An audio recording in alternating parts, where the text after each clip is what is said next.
আসসালামু আলাইকুম প্রিয় ফুটবল ফ্যান্স।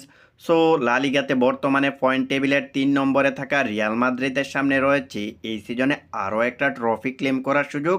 বর্তমানে রিয়ালের ক্যাবিনেটে যেই পরিমাণ ট্রফি আছে সেই পরিমাণ ট্রফি ক্লেম করা প্রতিটি দলের জন্য স্বপ্ন হলেও রিয়াল সেটাকে বাস্তবে রূপ দিয়েছে। বর্তমানে ১৫টা ওয়েফা চ্যাম্পিয়ন্স লিগ, ৩৬টা লা লিগা, ২০টা স্প্যানিশ কাপ, ১৩টা স্প্যানিশ সুপার কাপ, ৫টা ক্লাব বিশ্বকাপ সহ টোটাল ১০১টা ট্রফি তাদের ক্যাবিনেটে রাখা আছে। তবে এত পরিমাণ ট্রফি থাকার পরেও তারা দমে যায়নি, তাদের আরও ট্রফি চাই। এটাই যেন তাদের প্রতিটি সিজনের ড্রিম থাকে। সেই ড্রিমকে আরও একবার এগিয়ে নিতে আরও একটা ফাইনালের মুখোমুখি হতে চলেছে, আরও একটা ট্রফি জয়ের স্বপ্ন দেখতেছে রিয়াল মাদ্রিদ। সেই স্বপ্ন পূরণে রিয়াল মাদ্রিদ এবার ক্লাব বিশ্বকাপের ফাইনালে মাঠে নামতে চলেছে। যেই ট্রফিটা তারা সর্বশেষ জিতেছিল ২০২২ সালে, ২০২২ সালের পরে আবারও ইন্টারকন্টিনেন্টাল ফাইনালে ট্রফির জন্য লড়বে। আর এই লড়াইয়ে রিয়াল মাদ্রিদের প্রতিপক্ষ হলো পাচুকা, যারা কিনা ২০২৫ ফিফা ক্লাব বিশ্বকাপেও রিয়াল মাদ্রিদের একই গ্রুপে পড়েছে। মানে এই বিষয়টা ইন্টারেস্টিং না? যে ক্লাবটার সঙ্গে ২০২৫ সালের জুন মাসে গ্রুপ পর্বে খেলবে সেই দলটার সঙ্গেই এবার ক্লাব বিশ্বকাপের ফাইনাল খেলতে হতেছে। মানে বিষয়টা এমন হলো যে কন্যা দেখার আগেই বিয়ে হয়ে যাওয়া, আবার সেই কন্যাকে কিছুদিন পরে আবারও বিয়ে করা। আহ! বিয়ের কথা শুনে এখন সিঙ্গেলরা এই শীতে এখন না, না কিছু না। মানে যাই হোক, এই শীতে সিঙ্গেলদের বউ না থাকলেও তাদের আছে ফুটবল। যেই ফুটবল দেখে তারা কনকনে শীতের কথা কিছুটাও হলেও ভুলে যাবে। আর সেই ভুলে যাওয়ার সময়টা হলো আগামীকাল রাত ১১টায়।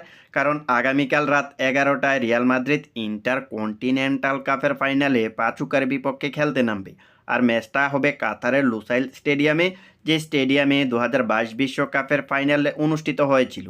একটা বিষয় খেয়াল করেছেন, ২০২২ সালের ডিসেম্বরের ১৮ তারিখে এই মাঠে ফাইনাল খেলেছিল আর্জেন্টিনা এবং ফ্রান্স। ঠিক একই মাঠে একই মাসের ১ তারিখে রিয়াল মাদ্রিদ খেলতে নামতেছে ফাইনালে। যারা আর্জেন্টিনা প্লাস রিয়ালের সমর্থক আছেন তাদের জন্য বিষয়টা খুবই আনন্দদায়ক।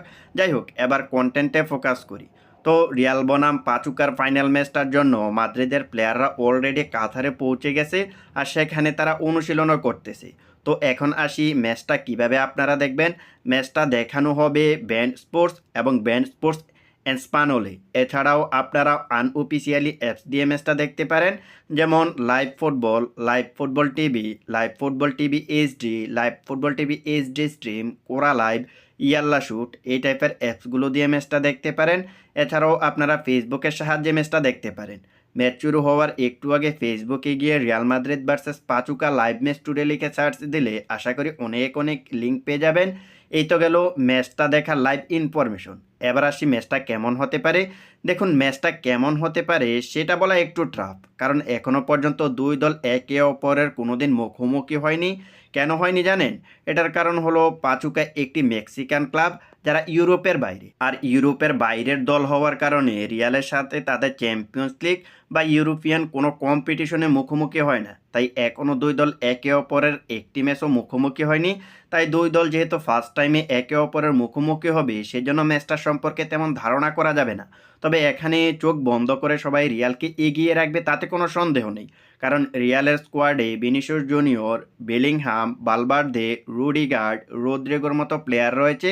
তাই এখানে চোখ বন্ধ করে রিয়াল ফেভারিট। তবে আমাদের এটাও মনে রাখতে হবে যে এটা হচ্ছে ফুটবল, এখানে ৯০ মিনিটে যে কোনো কিছু ঘটতে পারে। এখানে ভালো টিমগুলো হঠাৎ করে ছন্দ হারাতে পারে, আবার ছোট ছোট দলগুলো চমক দেখাতে পারে। তাই ৯০ মিনিটের ফুটবলটা শেষ না হওয়া পর্যন্ত তেমন কিছু বলা যাবে না। হ্যাঁ, পাচুকা রিয়ালের কাছে পাত্তা পাওয়ার কথা না। তবে আমাদের এটাও মনে রাখতে হবে পাচুকা অনেক কাঠখোট পেরিয়ে ফাইনালে এসেছে, তাই তাদেরকে ছোট করে দেখা যাবে না। কোয়ার্টার ফাইনালে পাচুকা ব্রাজিলিয়ান ক্লাব বেটাফোগোকে ৩-০ গোলে হারিয়ে সেমিফাইনালে উঠেছিল। বেটাফোগো কোন ক্লাব জানেন? যে ক্লাবটাতে ব্রাজিলের জাতীয় দলের প্লেয়ার লুইস হেনরিক এবং ইগার জেসুস খেলে থাকে। সো এমন একটা ক্লাবকে তারা ৩-০ গোলে বিধ্বস্ত করে সেমিফাইনালে উঠেছিল। আর সেমিফাইনালে আল আইনকে পেনাল্টি শুটে আউটে ৫-৬ গোলে হারিয়ে ফাইনালে তারা এসেছে। আবার মাদ্রিদের জন্য একটা দুঃসংবাদ হলো এই ম্যাচটাতে ইনজুরির কারণে তারা কিলিয়ান এমবাপ্পেকে পাচ্ছে না। এমবাপ্পে না থাকলেও মাদ্রিদের তেমন কোনো সমস্যা হবে বলে মনে হচ্ছে না। আচ্ছা যাই হোক, সব মিলিয়ে আমার কাছে মনে হচ্ছে দারুণ একটা ফাইনাল ম্যাচ আগামীকাল আমরা দেখতে পারবো। তো এই ম্যাচের রেজাল্টটা কি হতে পারে? রিয়াল মাদ্রিদ কি তাদের ষষ্ঠ ফিফা ক্লাব বিশ্বকাপের ট্রফিটা ঘরে তুলবে? জানিয়ে দিন কমেন্ট সেকশনে। ধন্যবাদ সবাইকে।